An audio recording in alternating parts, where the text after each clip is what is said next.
Literature में कालिदास इसी समय में थे। कालिदास को भारत का विलियम शेक्सपियर कहा गया है। इनके द्वारा रचित कई किताबें हैं। वैसे तो इनके बारे में कहा जाता है कि यह प्रारंभ में बहुत बड़े मूर्ख थे। ये उसी डाल को काट रहे थे जिस पे बैठे हुए थे। 5 विद्वान ब्राह्मण विद्युत्मा नामक राजकुमारी से पराजित होकर एक मूर्ख की खोज में जा रहे थे। इन्हें देखा तो ये उसी डाल को काट रहे थे जिस पे बैठे हुए थे। इन विद्वानों ने सोचा इससे बड़ा मूर्ख नहीं मिलेगा। कालिदास को विद्युत्मा के दरबार में ले गए और इनको इंट्रोड्यूस कराया और बताया कि यह 1 महीने का मौन व्रत धारण किए, आपके प्रश्नों का उत्तर इशारों में देंगे। विद्युत्मा मान गई। विद्युत्मा ने 1 उंगली का इशारा किया। मूर्ख ने समझा 1 आंख फोड़ने का इशारा कर रही है। मूर्ख कालिदास ने 2 उंगलियां दिखाई। पास में बैठे ब्राह्मण विद्वानों ने 2 उंगली का मतलब विद्युत्मा को समझाया। आपने कहा इस संसार में परम ब्रह्म परमेश्वर एक हैं, लेकिन हमारे पंडित जी कालिदास कह रहे हैं आत्मा परमात्मा मिलकर परम ब्रह्म परमेश्वर बने हैं।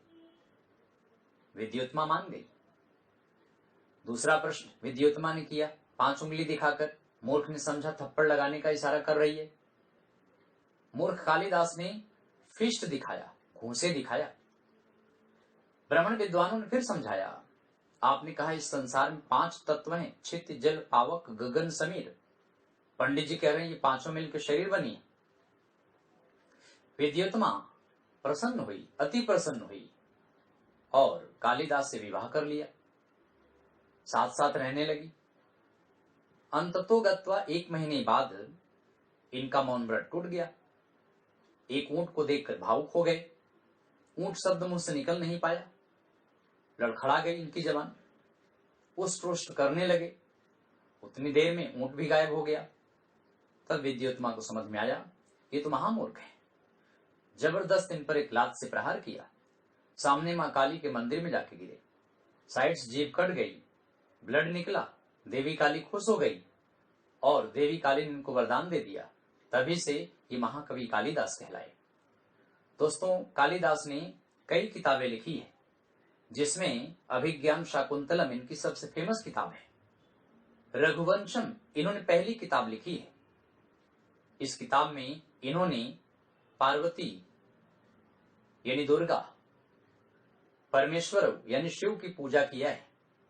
वागर्था विव संपृक्तौ वागर्था प्रतिपत्तये जगतः पितरौ वंदे पार्वती परमेश्वरौ। ये पहला श्लोक इन्होंने लिखा था, यानी पार्वती परमेश्वरौ, पार्वती और शिव के लिए। इस तरह से इनकी पहली किताब है ये रघुवंशम। दूसरे इन्होंने अभिज्ञान शाकुंतलम लिखा है। तीसरी किताब मेघदूतम। चौथी किताब विक्रमोवर्षीय है। 5वीं किताब कुमार संभवम।